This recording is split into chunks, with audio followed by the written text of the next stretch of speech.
하나님 감사합니다. 오늘도 저희가 말씀 앞에 섭니다. 은혜를 부어주시고 또 성령으로 함께하여 주옵소서. 묵상 간증을 나눈 우리 집사님에게도 주의 선하심과 돌보심으로 함께해 줄 줄로 믿습니다. 예수 그리스도 이름으로 기도드렸습니다. 아멘.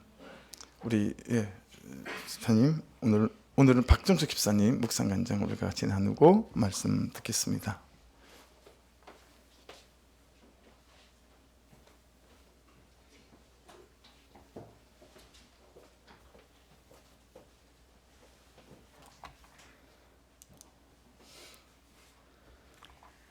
저는 소망의 교회에 오기 전에는 그래도 제가 믿음 안에 사는 줄 알았습니다. 내 죄만 보고 가야 합니다. 라는 말씀이 누구라도 부담스러울 만한 말씀이었지만 아들의 죽음을 저의 죄 때문이라 생각하고 살았기에 큰 거부감이 없었습니다. 하지만 매일의 말씀 속에서 매일 내 죄를 보는 것은 정말 쉽지가 않았습니다.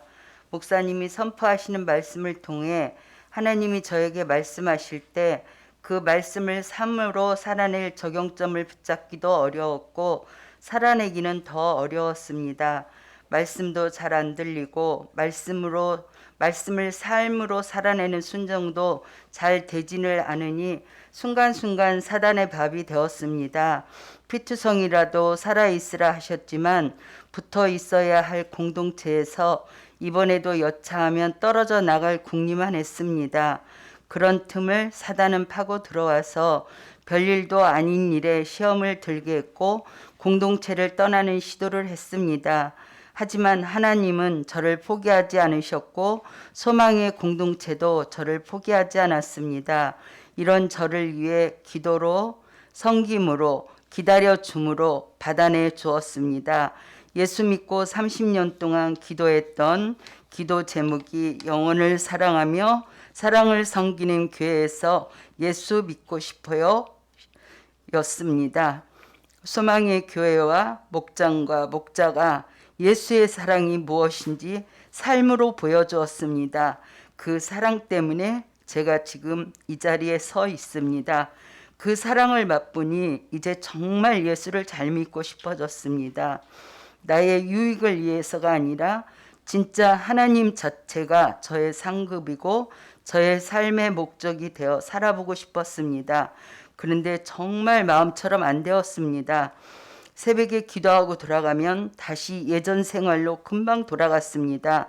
한 손에는 핸드폰, 시선은 텔레비에 저는 개는 자신이 토한 것을 도로 먹고 돼지는 몸을 씻겨 주어도 다시 진창에 뒹군다라는 베드로 후서 2장 22절 말씀처럼 제 삶이 꼭 그랬습니다. 정말 나는 이제 안 되는가 보다. 제가 제 자신에 실망하고 낙심하기 일쑤였습니다. 그런데 그때쯤 목사님을 통해 하나님이 말씀하셨습니다. 그것은 사단이 우리를 속이는 거짓 메시지라고. 하지만 매일 새벽에 기도하고 돌아와서는 세상 즐거움에 빠져 사는 반복된 일상은 끝이 나지를 않았습니다. 문제는 그런 내가 예수 잘 믿는 척, 말씀대로 사는 척, 순종하는 척, 유선을 떨고 사는 저의 가증함이 너무 괴로웠습니다. 이전에 저는 항상 저를 향해 달달한 말을 하는 사람만 좋아했고 또 달달한 말만 듣고 살고 싶어 했습니다. 하지만 이쯤 되니까 이제 달달한 사람의 말이 아니라 말씀으로 책망하는 하나님의 음성을 듣고 싶어졌습니다. 해서 목자에게 그리 부탁했습니다. 말씀대로 살지 못할 때 좋은 말로 배려하기보단 말씀이 말씀하시는 대로 책망해 달라고. 그때 권면을 받은 것이 가만가만 큐티였습니다. 새해부터는 가만가만 큐티 단톡방에 들어와서 매일 가만가만 큐티를 올려보라고 처방을 받았습니다. 어쩔 수 없이 하겠다고 했는데 정말 잊지도 않으시고 어김이 없으신 하나님의 은혜로 1월 2일에 오늘부터 하겠냐고 사모님이 저에게 전화를 하시는 바람에 순종하게 되었습니다. 근데 이제부터가 문제였습니다. 저는 글로 옮기는 것을 너무나 두려워하는 사람입니다. 무엇보다도 이것을 나만 보고 끝나는 것이 아니라 다른 사람이 보고 맨날 바른 소리 따박따박하고 하길래 믿음 좋은 줄 알았더니 박정숙 집사 뭐 이래? 흉을 보지는 않을까 싶은 사람들의 평가와 인정 중독이 저를 더 두렵게 했습니다. 하지만 이제는 살고 싶었습니다. 말씀대로 제대로 살고 싶었습니다. 그래서 되는 것은 되는 대로, 안 되는 것은 안 되는 대로 말씀에 붙어가기 위해서 몸부림을 치며 순종하고 싶었습니다. 가만가만을 아침에 올리고 난 다음 2시간마다 가만가만 올릴 때마다 아침에 올렸던 가만가만 묵상을 다시 묵상하고 틈틈이 성경도 읽었습니다. 하나님을 부담시켜 주시는 것 같은데 유독 너무 하기 싫은 것이 있었습니다. 화요 중보 기도 모임입니다. 요 몇 주 전에도 말씀이 주시는 부담보다 제 감정이 시키는 대로 그루코를 무시하고 세상을 즐겼습니다. 그리고 다음날 새벽 아침에 참석했는데 시작부터 하나님께서 하나님의 타이밍에 대해서 말씀하셨습니다. 어제 저녁은 제가 영혼들을 중보해야 할 하나님의 타임이었다는 것이 깨달아졌습니다. 내가 왜 사단에게 굴복했을까? 가만가만 어제 말씀이 뭐였더라? 저의 가만가만을 돌아보았습니다. 그 전날 저의 가만가만 말씀은 마태복음 2장 1절 2절 말씀이었습니다. 헤로드 왕 때 예수께서 유대 베들레헴에서 나심에 동방으로부터 박사들이 예루살렘에 이르러 말하되 유대인으로 왕으로 나시니가 어디 계시냐? 우리가 동방에서 그의 별을 보고 그에게 경배하러 왔노라 하는 말씀이었습니다. 해와 별이 뜨는 곳에서 오직 그의 별을 보고 그에게 경배하러 왔노라 하는 말씀이었습니다. 해와 별이 뜨는 곳에서 오직 그의 별을 보고 왔던 박사들처럼 모든 거를 거는 삶이 되어 살아나고 살리는 자로 쓰임받기를 소망했었는데 저녁 무렵부터 말씀 묵상을 제대로 하지 않았더니 순식간에 내가 주인이 되어 내 마음대로 사는 자가 되었던 것입니다. 다시 소가 되새김질하듯이 곱씹어 말씀을 묵상하는 길만이 사는 길임을 다시금 깨달았습니다. 저녁 7시 알림이 울리는 그 시간까지 소홀히 여기지 않고 끝까지 말씀을 삶에 적용하는 일에 마음을 다해야겠다고 다짐을 했습니다. 저 같은 자에게 단 한순간의 선택조차도 지나치지 아니하시는 하나님의 간섭에 두렵기도 했지만 내가 하나님의 사랑 안에 하나님의 시선 안에 하나님의 계획 안에 있음을 보여주심이기에 감사하고 기뻤습니다. 저는 광야에서 사막에서 이제 말씀의 시냇가로 옮겨 심어진 나무가 되고 싶습니다. 그래서 열매 맺는 삶이 되고 싶습니다. 지금까지는 나도 속이고 남도 속이는 회칠한 무덤과 같은 자였으나 이제는 날마다 말씀을 따라 거룩함을 회복하고 싶습니다. 예수 그리스도로 옷 입고 살고 싶습니다. 그래서 오늘도 으르렁거리며 말씀을 묵상합니다. 매일 실패하지만 결코 멈추고 싶지 않습니다. 저를 사랑과 말씀 안에서 세우시기에 이 소망의 공동체에서 하나님을 섬길 수 있도록 은혜 베푸신 여호와 하나님께 진심으로 감사드립니다. 자기 죄는 못 보고 다른 사람의 죄만 잘 보는 전공 과목을 가진 바른 소리 박의 묵상 간증이었습니다.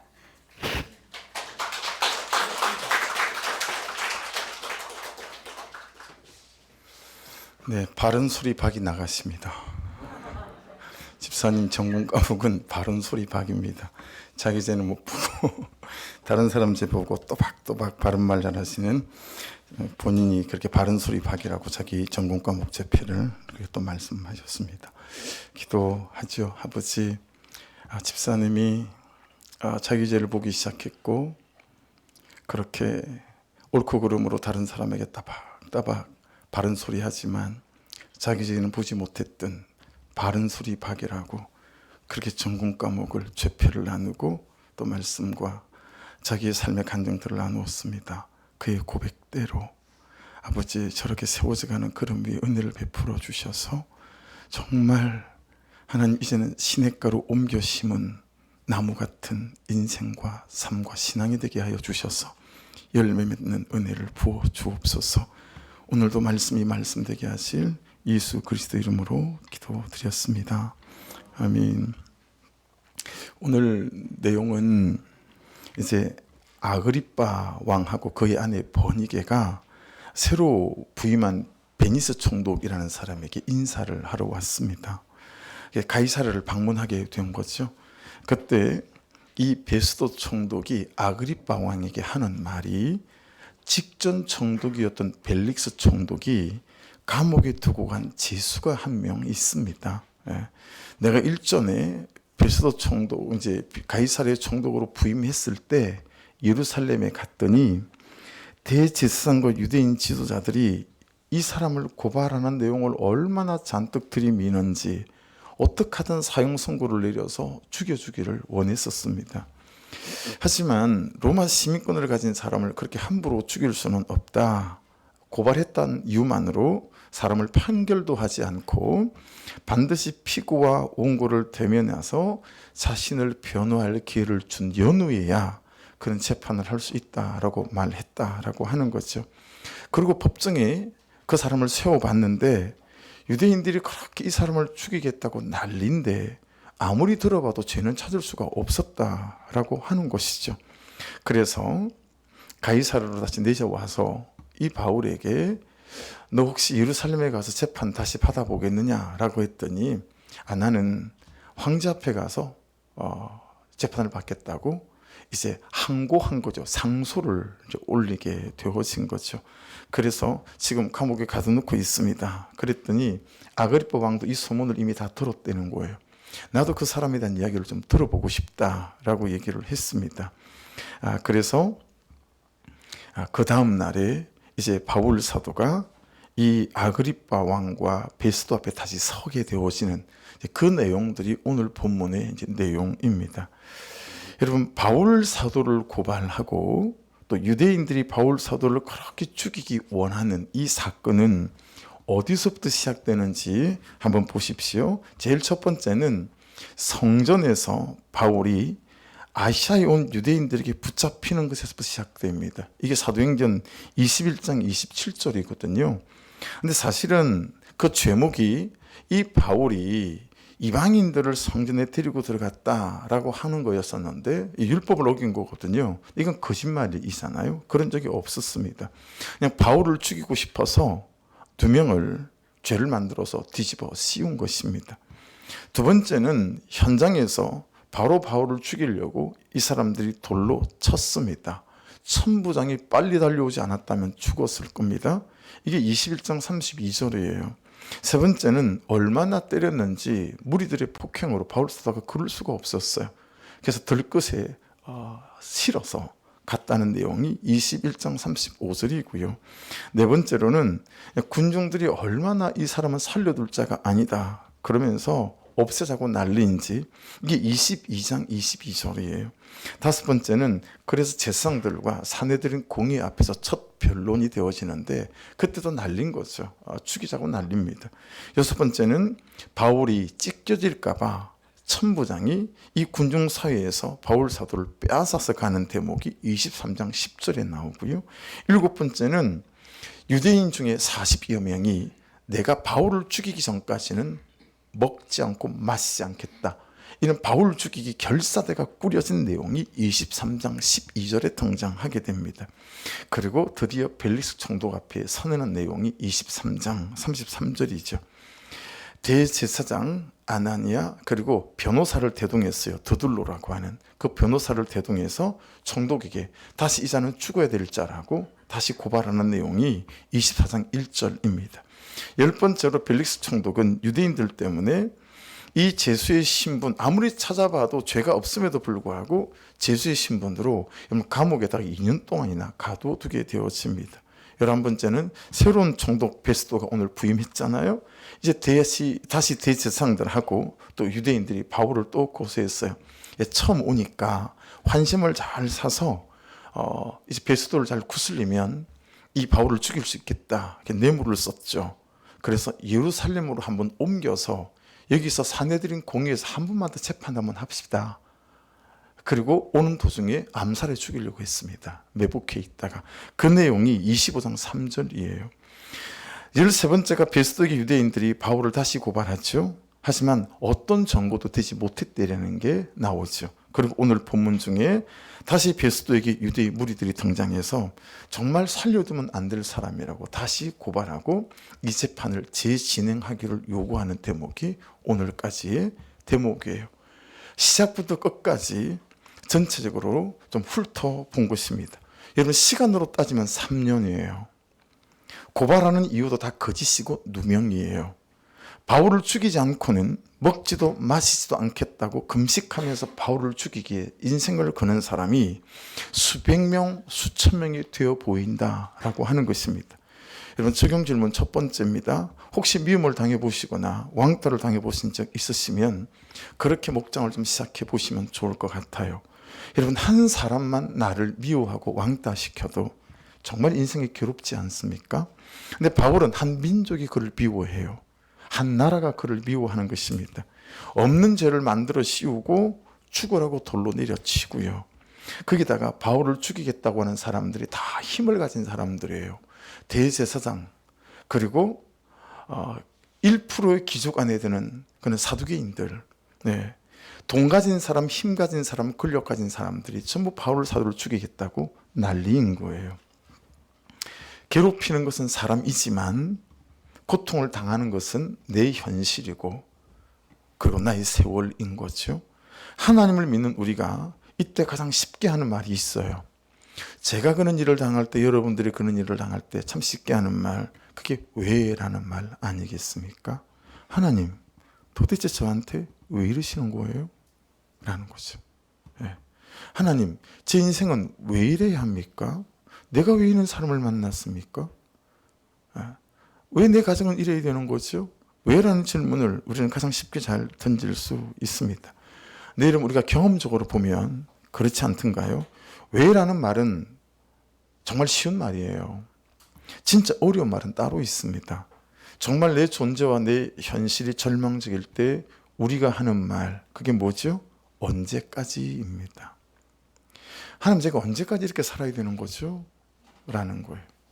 하나님, 저는 왜 이렇게 살아야 되는 것일까요? 언제까지 이렇게 살아야 하는 것입니까? 라는 질문이에요. 만일에 있잖아요. 보세요. 내 삶이 성실하기라고도 했다면 이 질문의 고통은 배가 됩니다. 하나님, 제가 얼마나 성실히 살았습니까? 근데 제가 왜 이래야 되는 거죠? 만일 이 사람이 정말 말씀대로 거룩하게 살았더라면 여러분, 이 질문의 고통은 더 배가 되어서요. 하나님, 제가 얼마나 정직했는지 아시죠? 하나님, 제가 얼마나 거룩하게 살려고, 말씀대로 살려고, 하나님의 뜻대로 살려고 내가 얼마나 몸부림친지 하나님 다 아시지 않습니까? 근데 제가 언제까지 이래야 되는 거죠? 이 질문이 훨씬 더 고통이 배가 된다라고 하는 것입니다. 그래서 여러분, 하나님을 믿는 우리도 정말 하기 어려운 말, 인정하기가 쉽지 않은 말이 뭐예요? 있을 일이 있었습니다 라는 거예요. 아니면 지금 있을 일이 있습니다 라는 말입니다. 하나님, 이 일이, 이 사건, 이 고통이, 이 현실적 아픔이 하나님의 세팅입니다, 조매할 수 있는 말이 아닙니다. 예. 어느 목사님 어린 아들이 토요일 되면 뭘 사달라는 얘기를 잘 하고요. 특별히 토요일 날 치킨 먹으면서 TV 보는 걸 너무 좋아하는 거예요. 그래서 그날 토요일인데 뭐 집에 볼 일이 있어서 갔더니, 아빠, 토요일 밤인데 우리 통닭 먹어요.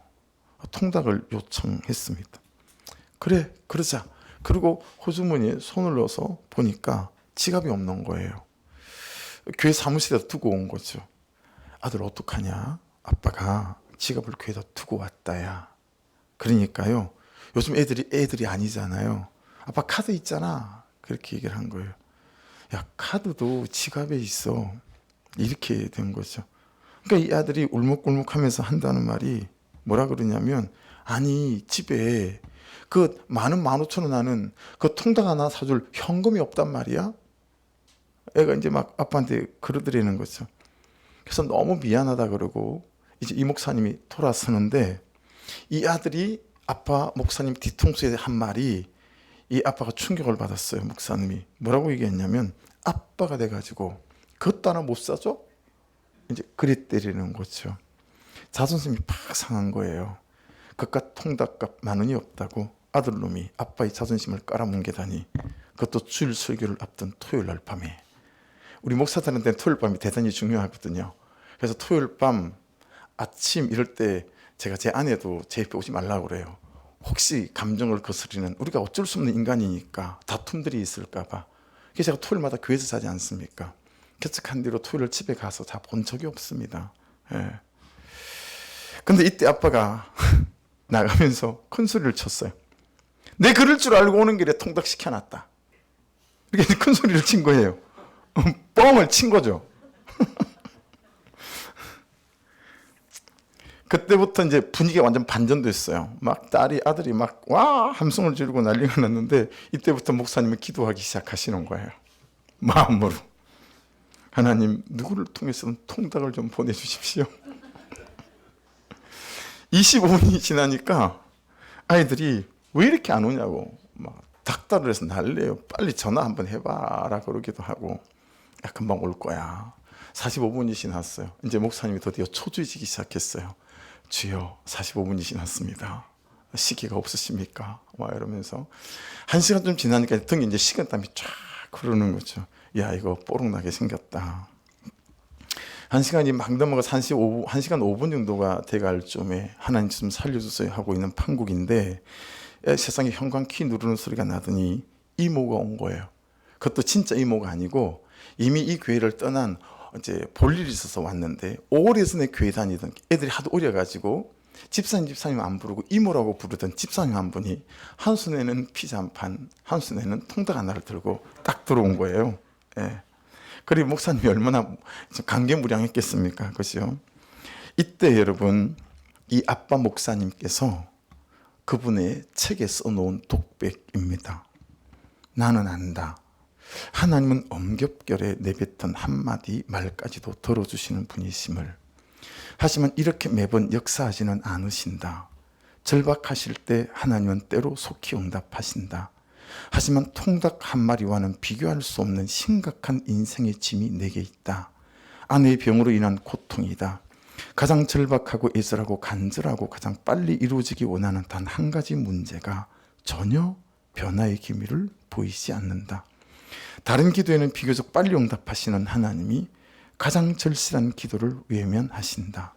중요도로 치자면 최고 등급에 속하는 문제에서만은 응답을 멈추신 것이다. 아빠가 돼갖고 그것도 못해서 라고 덤빈 아들처럼 나는 하나님께 대들기 시작했다. 하나님이 돼갖고 이것도 못해주세요? 성경에 나오는 수많은 기적들을 들이대며 목사인 내가 하나님께 하소연하기 시작했다. 하지만 가장 절박한 순간에 이전에 경험해보지 못한 하나님의 침묵을 만났다. 하나님이 침묵하실 때 나는 침묵해 본 적이 없다. 따지고 물었다. 슬픔이 소리를 질렀고 눈에서 불이 나오는 혈기로 되들었다. 왜요? 왜요 저에게? 왜 하필 저예요? 왜 하필 우리 집이고 왜 하필 내 아내입니까? 아내를 돌보며 비교적 빨리 왜라는 질문은 포기했다. 그러나 매일 반복되는 일상에서 언제까지 이래야 하나? 이 질문을 포기하기는 힘들었다. 지금 현재 이 병든 아내를 온 삶으로 받아내야 하는 나에게 세상에서 가장 어렵고 두려운 질문은 언제까지다. 왜는 포기가 되는데 언제까지는 포기가 되지 않는다. 2005년 8월 어느 날 그냥 사모님이 쓰러졌어요. 그래서 식물인간처럼 되어져서 꼼짝도 하지 못하는 아내를 지금까지 돌보고 있는 김병년 목사님의 책에 있는 내용입니다. 바울은요, 지독한 괴롭힘을 당했습니다. 지겹도록 괴롭힘을 당했습니다. 앞에서 제가 다 읽어드렸죠. 자신에게 그들이 왜 이렇게 하는 게, 왜 이렇게까지 해야 되는지 모르겠지만 언제까지 이래야 하는지 알 수가 없는 거예요. 시간으로 따지면 3년, 그것도 대부분이 감옥 생활이었습니다. 고발하는 이유도 다 거짓이고 누명입니다. 바울을 죽이지 않고는 먹지도 마시지도 않겠다고 금식하면서 바울을 죽이기에 인생을 거는 사람들만 수백을 넘어 수천입니다. 한 사람만 미워해도 인생이 괴로워 미치겠는데 바울은 한 민족의 한 나라가 그를 미워하고 죽이기에 혈안이 되어져 있는 거예요. 거기다가 바울을 죽이겠다는 사람이 앞에서 설명드린 대로 힘있고 돈 있고 빽 있는 사람들이 전부였었습니다. 적용 질문 두 번째입니다.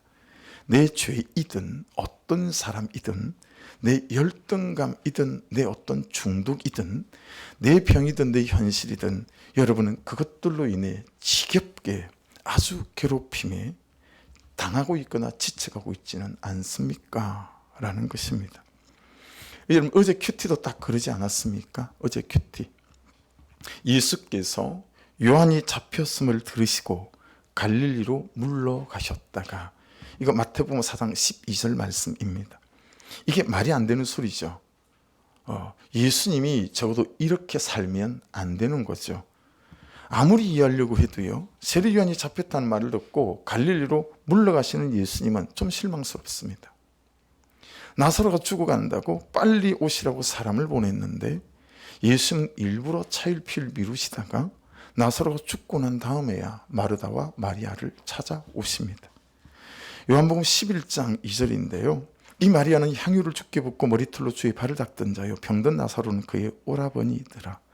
3절 이에 건두이들이 예수께 사람을 보내어 이르되 보여 주시옵소서 사랑하시는 자가 병들었나이다 하니 5절 예수께서 본래 마르다와 그 동생과 나사로를 사랑하시더니 나사로가 병들었담을 들으시고 그 계시던 곳에 이틀을 더 유하시고 여러분 생각해 보세요. 상식적으로다가 마리아는 예수님께 그 비싼 향유를 다 쏟아부었던 절대적 헌신을 했던 사람이에요. 근데 그것뿐만이 아니고 머리털로 예수의 발을 씻었던 사람입니다. 3절 보시고 4절을 보시면 사랑하신대요. 예수님이 맨날 그러신 거예요. 내 너 사랑한다? 사랑한다? 말로만 사랑한다 한 것 같다는 거죠. 왜냐하면 정작 중요할 때 그냥 갈릴리로 가버리신 거예요. 나사로가 병들었다는 말을 듣고 안 가세요. 우리 같으면 한 걸음에 달려가지 않겠어요? 그렇죠? 버스로 아니고 택시라도 타고 가지 않겠습니까? 그걸로도 안 되면 비행기라도 타지 않겠냐 이 말이에요. 그런데 예수님은 안 가는 것뿐만이 아니고요.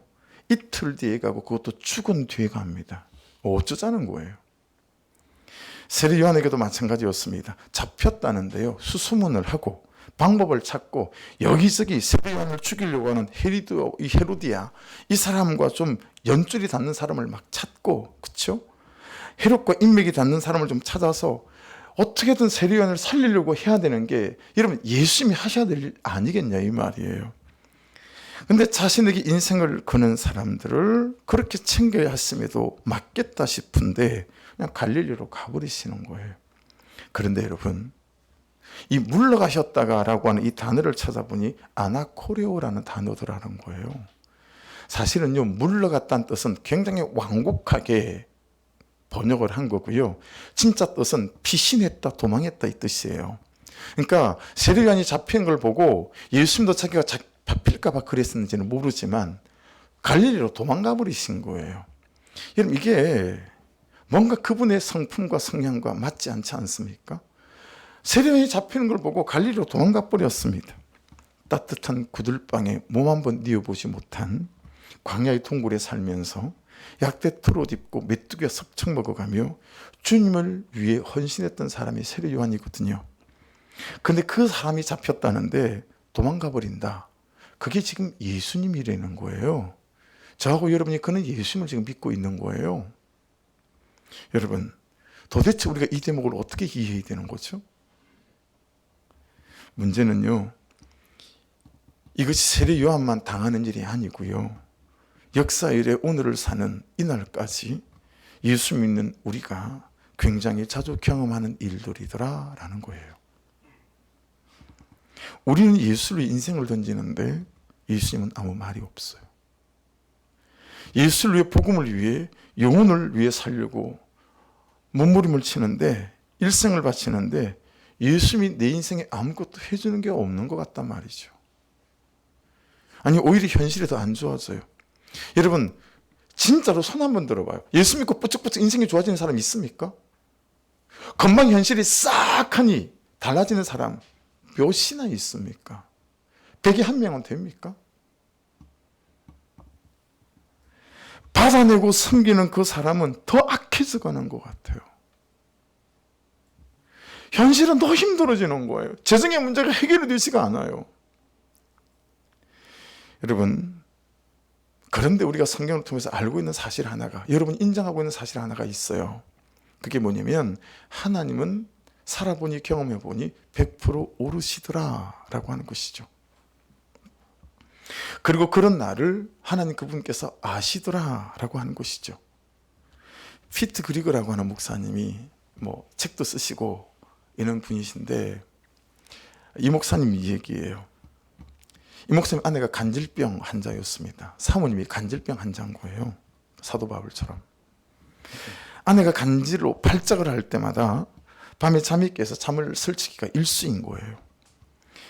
간질병이 발작이 시작되면 아내 몸이 막 꼬여있는데요. 사모님 몸이. 그리고는 이상한 비명을 지르는데 이게 사이렌 소리 같은 비명이 막 들리기 시작하는 거예요. 그날도 아내 사모님이 다시 발작을 하기 시작했어요. 그날따라 발작이 너무 심해가지고 어떻게 발작을 진정시키고 소파에 앉았는데 하나님의 엄성 같은 자기 마음 안에 어떤 울림의 소리가 있더라는 거예요. 내가 너의 마음을 다 알고 있단다. 이 피트리그 목사님이 너무너무 화가 났대요. 소파에서 벌떡 일어나가지고요.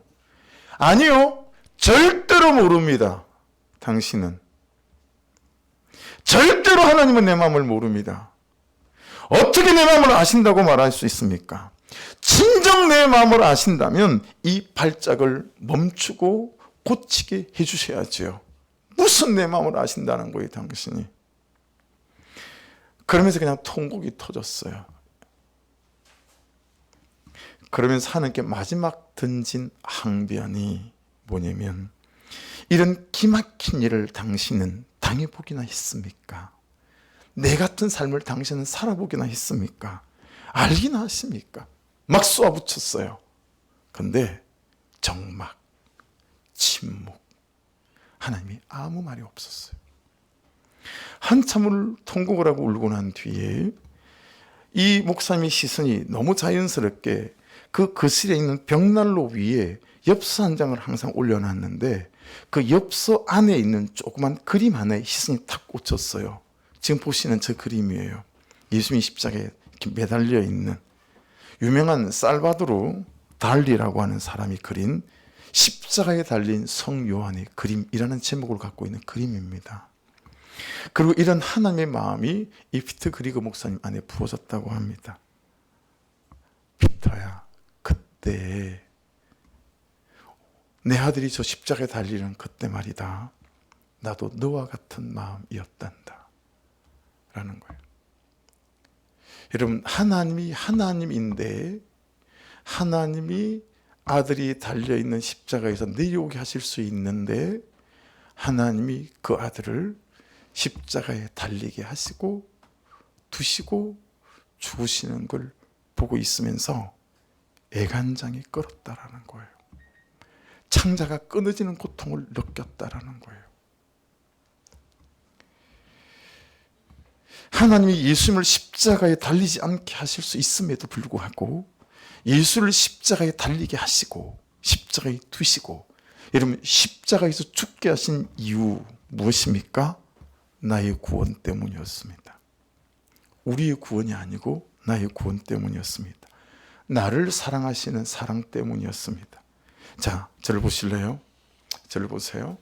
여기서 분명해지는 사실이 하나 있습니다.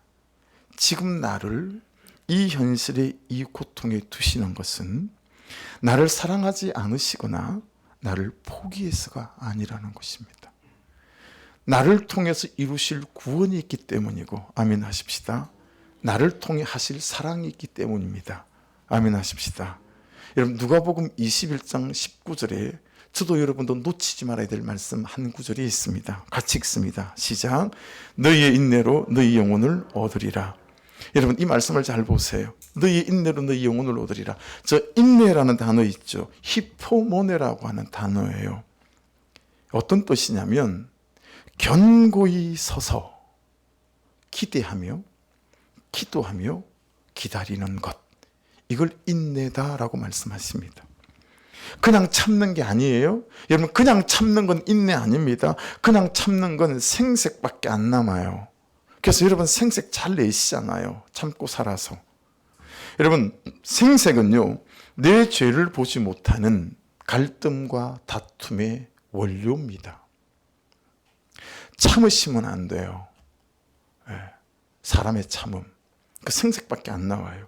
여러분 성경에서 말씀하시는 이 인내는 견고히 서서 기대하며 기도하고 기다리는 것이라는 것입니다. 저는 부끄럽게도 아직 좀 덜 된 목사라 많이 배운 새신자들이 오면 좋아했습니다. 성실한 사람들이 오면 좋아했습니다. 성품이 좋은 사람들 오면 더 좋고요. 삶의 태도가 좋은 사람들이 오면 정말 할렐루야입니다. 돈 많은 사람들이 오면 놀렐루야입니다. 그런데요, 하나님이 저를 이곳에 두신 이유는 저를 통해 구원할 일이 있기 때문이란 사실을 말씀 묵상을 통해서 깨닫게 된 것이죠. 저를 통해 하나님이 하실 사랑이 있기 때문이다 라는 사실도 이제야 알게 됐습니다. 그래서요, 요양원에 있는 김정열 씨가 나의 존재의 이유가 되어가고, 우울증으로 조울증으로 공황장애로 ADHD로 알코올 중독으로 공동체를 깨고 가정을 깨고 자신의 삶을 깨지게 만드는 영혼들이 저의 삶의 이유가 되어가고 있습니다. 여러분 이게 억만금을 준다고 될 수 있을까요? 세상에 제가 그런 사람이 되어가다니 전 정말 놀랍니다. 어제도 그런 분들을 신방하면서요, 그냥 치우지도 못하고 막 설거지는 산더미고 발 디딜 곳이 없이 그렇게 방문도 현관문도 낯서지 못하고 우울증에 고통당하는 그런 분들을 보면서요, 제 마음에 격동이 있는 거예요. 맞아, 내가 그래서 여기 있는 거야. 맞다. 여러분 내가 있는 사람이 될지 솔직히 몰랐습니다. 그냥 그 사람들이 내가 존재해야 되는 이유가 되고 목적이 되어져 가는 것이죠. 여러분 그것이 지금 하나님이 우리를 이 현실 속에 이 사람과 함께 이 고통 속에 두는 이유라 저는 확신합니다. 어제 큐티에 보는 요한은 잡혀있는 것에 순종해야 하는 때였습니다. 아세요? 여러분이 잡혀있는 것에 순종해야 하는 때가 있습니다. 하나님의 때는 지나고 나서 보면 한치도 오차 없이 정확하다라는 사실을 발견하게 되죠. 그런데 여러분 내가 당하고 있는 그동안에는 그게 인정이 잘 안 됩니다. 여러분 요셉은 노예로 팔려가면서 자신의 인생이 해석이 됐겠습니까? 자기의 인생이 10%도 5%도 해석이 되지 않았을 것입니다. 그런데 여러분 보십시오. 창세기 39장 4절이에요. 같이 읽겠습니다. 시작. 요셉이 그의 주인에게 은혜를 입어 섬김에 그가 요셉을 가장 종으로 삼고 자기의 소유를 다 그의 손에 위탁하니. 여러분 요셉이 어떻게 살았다는 거죠? 노예가 종이 여러분 이 국방부 장관 보디발 집에 총무가 됐어요. 그렇죠? 자기 아내 외에 모든 것을 맡기는 그런 사람이 됐습니다. 여러분 노예였던 요셉, 종이었던 요셉이 보디발의 아들처럼 살았다라고 하는 것입니다. 여러분 저를 보세요. 이거 간단치 않은 문제예요. 현실이 노예란 말이에요. 근데 노예처럼 살지 않는 거예요, 요셉이.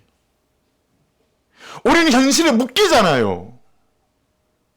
현실이 힘들고 아프면 그게 묶이잖아요. 그렇죠? 근데 이 요셉은 노예처럼 사는 게 아니라 보디발의 아들처럼 살아가는 거예요. 그래서 보디발의 친구들이 오면 요셉이 보디발의 아들인지 노예인지 헷갈리는 거예요. 기쁘게 살고 감사하며 살고 성실히 살고 최선을 다해 살고 종이 아니라 노예가 아니라 마치 아버지 집에서 아들이 살고 있는 것처럼 살았다는 말이에요. 옥에서는 어땠을까요? 창세기 39장 22절입니다. 간수장이 옥중 제수를 다 요셉의 손에 맡김으로 그 재반 사물을 요셉이라 요셉이 처리하고, 여러분 요셉이 보디발 집에 있던 고위관료 정치범들을 수용하던 이 지하 감옥에 갇힌 이유는 우리가 다 압니다. 하나님을 위해 살다가 그렇게 됐어요. 거룩하게 살다가 그렇게 됐어요. 말씀대로 살아보려고 하다가 그렇게 됐습니다. 믿음을 지키고 거룩함을 지키느라 감옥에 갇히는 그 꼴이 된 거예요. 그런데 하나님은 그런 요셉이 옥에 들어가는데 아무것도 안 하시는 거예요. 근데 여러분, 아무것도 안 한 것 같지만 하나님이 하신 게 무엇이죠? 요셉으로 옥에서 살아갈 수 있는 은혜를 주셨고 믿음을 주셨더라는 것입니다. 왜 그럴까요? 요셉이 감옥에 있어야 할 때이기 때문에 그렇습니다. 여러분, 요셉이 감옥에 있어야 될 때이라고 그때가요. 우리의 고난과 힘듦과 어려움이 있을 때가 있죠. 여러분, 하나님 안에서 우리는 그때를 겪어야 할 때일 수 있습니다. 할렐루야. 왜 그럴까요? 요셉은 그 감옥에서 술 맡은 관원장을 만나야 했습니다. 그 술 맡은 관원장을 만나기 위해서 요셉은 감옥의 때를 살아야 했습니다. 여러분, 적용 질문입니다. 이 고난 속에서 여러분의 아픔과 힘든 현실 속에서 내가 만나야 될 술 맡은 관원장은 누구일까요? 무엇일까요? 이 습관적인 죄와 중독에서 일어나는 것 때문에, 일어나야 하기 때문에 여러분, 하나님은 이 현실적 어려움을 주시는 걸까요? 아니면 허비하고 낭비하는 이 목적 없는 인생에서 예수가 목적이 되는 의미 있는 삶으로 전환을 위해서 여러분, 이렇게 돈을 잃게 만들고 이렇게 아프게 만드는 것일까요?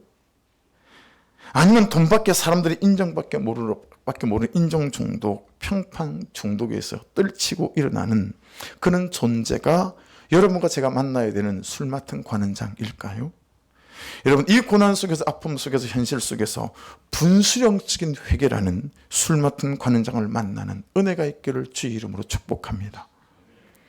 나사로가 죽었다는 소식에도 예수님이 꼼짝하지 않으시고 차일피일 미루시다가 죽어버렸고 장사 지냈고 나흘이 돼서 시신이 썩어가는 냄새가 날 때가 되었어야 나사로를 찾아오신 이유가 있었습니다. 그때 나사로는, 들어보세요, 죽어가는 일에 순종해야 하는 때였고 시신으로 죽어 있어야 하는 일에 순종을 해야 하는 때였음을 알 수 있습니다.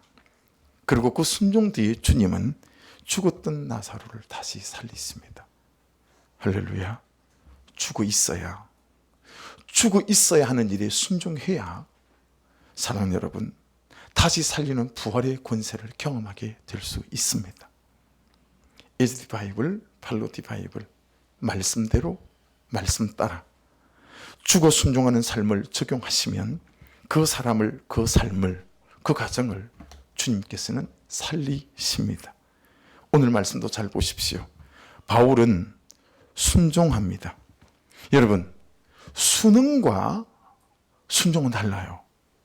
순응은 무슨 뜻일까? 국어사전을 살펴봤더니 자막에 보시는 대로 저렇게 뜻을 해석해 놨더라고요. 상황의 변화나 주위 환경에 잘 맞추어 부드럽게 대응함이라고 해석했습니다. 자, 여러분, 어떤 일들이 생길 때마다 여전한 방식으로 말씀 앞에 서서 타협하지 않고 섬기는 자로, 받아내는 자로 그렇게 살려는 시도를 포기하고 그냥 그 현실에 순응하는 거예요. 그래서 여러분, 순응, 바로 옆집에 사는 사람이 누구냐면 타협이에요. 여러분, 타협에서 한 걸음만 더 가면 그 집에 누가 사냐면 회피가 삽니다. 여러분, 타협하면요 금방 회피하게 되어져 있어요. 직면하고 싶은 생각이 없어요. 여러분, 회피해서 한 걸음만 더 가면 그 집에 누가 사는지 아세요? 불신앙이 살고 불순종이 삽니다. 사무엘상 15장 22절인데요. 같이 읽어볼게요. 시작. 사무엘이 이르되 여호와께서 번제와 다른 제사를 그의 목소리를 청종하는 것을 좋아하심같이 좋아하시겠나이까. 순종이 제사보다 낫고 듣는 것이 순양의 기름보다 나으니. 여러분, 여기 순종 샤마는 한번 따라해 보십시오. 듣기 위해 오고, 듣기 위해 앉고, 듣기 위해 읽고 듣기 위해 듣고. 할렐루야. 그리고 들리는 말씀 속에 내 죄가 들리면 여러분 이걸 적용하는 적용점을 찾아 삶으로 가져가는 거예요. 그거 몸부림치며 그 삶을 살아내려고 애쓰는 것입니다. 보세요. 오늘 본문을 잘 보세요. 온 세상이 바울을 죽이기 위해 막 돌아가요. 그렇죠? 온 사람들이 바울을 죽이겠다고 막 돌아가요. 근데 바울은 고요합니다. 바울을 죽이기 위해 온 세상이 돌아가고 있는데 바울이 없습니다. 바울이 없는 것처럼 조용하잖아요. 여러분, 순종은 소리가 나지 않습니다. 순종은 주장하지 않습니다. 순종은 고요합니다. 그래서 딱 만나보면 압니다. 딱 만나보면 소리 지르고 고함 지르고 생색내고 그 사람은 순종하는 사람이 아니라는 걸 그 뒤는 안 들어봐도 알 수 있습니다. 이런 말씀을 따라 순종하는 사람은 조용합니다.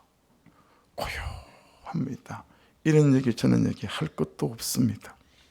순종은 왜라고 하지 않고 언제까지요라고 하지 않습니다. 그냥 그렇게 자기 자리를 지키며 잠잠하게 주를 바라봅니다. 그렇게 잠잠하게 여전한 방식으로 자기 삶을 살아냅니다. 무엇이 이 차이를 만들어내는 것일까요? 오늘 본문 19절 마지막으로 같이 읽겠습니다. 시작. 오직 자기들의 종교와 또는 예수라는 이가 죽은 것을 살아있다고 바울이 주장하는 그 일에 관한 문제로 고발하는 것뿐이라. 제가 살펴봤는데요, 바울이 이 사람이 죄가 없어요. 근데도 이 사람들은 너무 죽이고 싶어해요. 내가 아무리 떠들어봐도 지난번에 재판했던 재판 기록을 살펴보고 내가 재판을 해보고 내가 물어봐도 예수라는 이가 죽은 것을 살아있다고 바울이 주장하는 그 일 말고는 아무것도 없어요. 따질 게 라고 지금 베스도 총독이 아그리빠 왕에게 말하는 걸 우리가 읽었습니다. 여러분이 이 대목이 오늘 저와 여러분이 마지막으로 잘 붙들어야 될 대목이에요. 보세요. 베스도에게는요, 예수님의 부활이 지금 여기 살아계심이 지식 수준도 못 돼요. 자기의 지식으로 받아들이지도 않았어요. 그냥 바울의 주장일 뿐이에요. 여러분, 이거 깨달아지십니까? 저는 교회 안에 예배하시는 분들 중에 예수를 믿는다 하시는 분들 중에요, 예수의 부활이 지금 여기 살아 역사하는 이 예수 그리스도가 지식도 아닌 분들을 많이 만나봤습니다. 믿는 것은 고사하고 지식인데 안 믿어줘요 이런 사람 말고 지식이 아니라 다른 사람의 주장점으로 생각하는 사람이 너무 많더라는 거예요. 베스도에게는 예수의 부활이 자기 지식도 못 돼요. 그냥 바울이라는 이상한 인간이 외치는 믿지 못할 한낱 주장일 뿐인 거예요. 사랑하는 여러분, 적용 질문입니다. 혹시 여러분이 예수의 부활이 지금 여기 살아계시고 역사하시는 이 놀라운 일들이 지식 정도도 아니고 한낱 주장 정도로 생각하시는 분들 혹시 없으십니까? 그렇습니까? 예수의 부활이 그렇습니까? 이런 사람이 보세요, 현실을 감사함으로 살아낼 수 있을까요? 이 고난과 이 삶의 무게를 요셉처럼 종으로 노예로 살지 않고 보디발의 아들인 것처럼 살아갈 수 있을까요? 노예라는 신분이 그를 압도하지 못해요. 오히려 그 안에 있는 하나님의 은혜와 믿음이 그냥 보디발까지 압도시키는 거예요. 할렐루야! 지금 나의 믿음을 살펴봐야 합니다.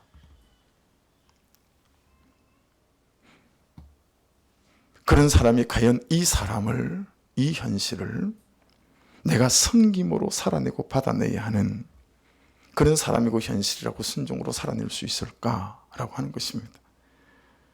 나는 단지 예수의 부활이 지금 여기 살아계심 역사하심이 내 인생에 뛰어들어오심이 내 눈물과 한숨과 삶의 무게에 개입하신다 역사하신다가 지식이 아닌 지식도 아니고요, 정말 인정할 수 없는 주장 정도로 생각되어진다면 어찌 이 험한 현실과 그 사람을 사랑하며 살고 받아내며 살고 순종하며 살아갈 수 있겠습니까? 사랑하는 여러분, 예수는 살아계십니다. 예수는 부활하셨습니다. 사망 권세를 깨뜨리셨습니다. 지금도 내 삶의 모든 수고로움과 현실 속에 일하실 수 있습니다. 제발 예수를 빼고 이 현실에 혼자 서 있지 않기를 주 이름으로 축복합니다. 오늘 본문을 보시면 문제가 산더미잖아요. 한숨이 태산이잖아요. 삶의 무게는 감당할 수 없는 무게 아닙니까? 온통 바울 사도를 죽이겠다고 칼춤추는 사람들밖에 없지 않습니까?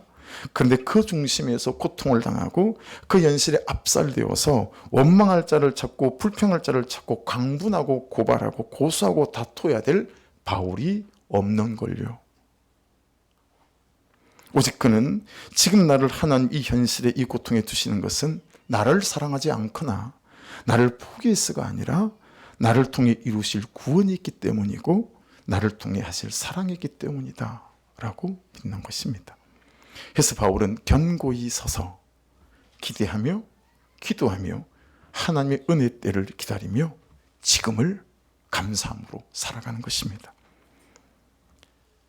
사실 저는 언제까지보다 더 어려운 말이 있었습니다. 또 왜 이러시나 였습니다. 아들을 잃고 겨우 회복되어서 가는데 낳은 지 6일밖에 안 되는 둘째 딸을 그 큰 병원, 차병원, 그게 의사 4명이서 돌아가며 부르더니 오늘 밤 12시를 넘기지 못하고 완전 확인 사살했어요. 저한테. 제일 마지막에 머리가 허연 과장님이 불러가지고요, 애기 아빠 너무 미안한데 의사가 할 소리는 아니지만 오늘 밤 12시 넘기지 못하니까 장례식 준비하세요. 여러분, 그게 사람이 사람에게 할 말입니까? 그렇죠? 근데 전 그때 그렇게 생각했습니다. 하나님 이게 지금 할 짓입니까 저한테? 그래서 울었습니다. 또 왜 이러세요? 또 뭐가 남았습니까 나한테? 왜 이러십니까?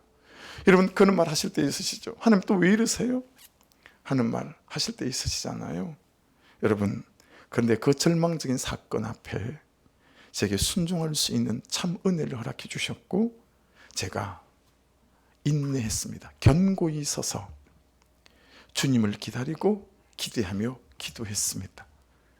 그렇게 몇 날 며칠을 자지 않고 먹지 않으며 기도했을 때 하나님은 여전히 역사한다는 사실을 보여주셔서 지금도 제가 목회하는 근간의 힘이 되고 원동력이 됩니다. 할렐루야. 하나님 그렇게 의사들을 4명이 포기한 인생을 여러분, 이 가냘픈 믿음의 아빠의 기도를 통해서 딱 보여주신 것 한 가지예요. 하나님은 여전하시고 예수 이름의 권세는 여전하며 부활의 능력과 죽은 자를 일으키시는 주님을 알게 하셨습니다. 거친 파도 날 향해 와도 주와 함께 날아오르리.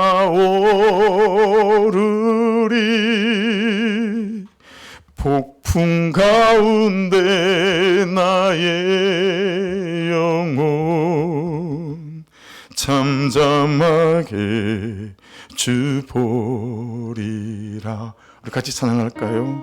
파도 날 향해 와도 주와 함께 날아오르리. 폭풍 가운데 나의 영혼 잠잠하게 주 보리. 주 품에 나를 품어주십시오. 아멘. 주 품에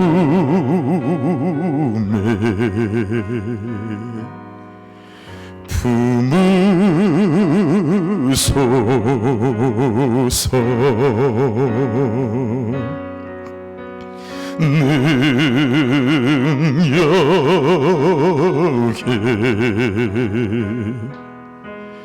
발로 덮으소서. 거친 파도 날 향해 와도 주와 함께 날아오르리. 폭풍 가운데 나의 영혼 잠잠하게 주보리. 거친 파도, 아멘. 거친 파도 날 향해 와도 주와 함께 날아오르리.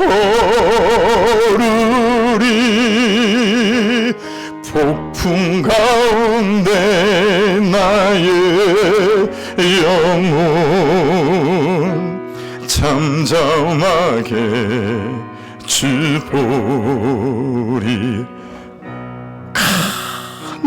간절하게 같이 한번 기도하고 싶습니다.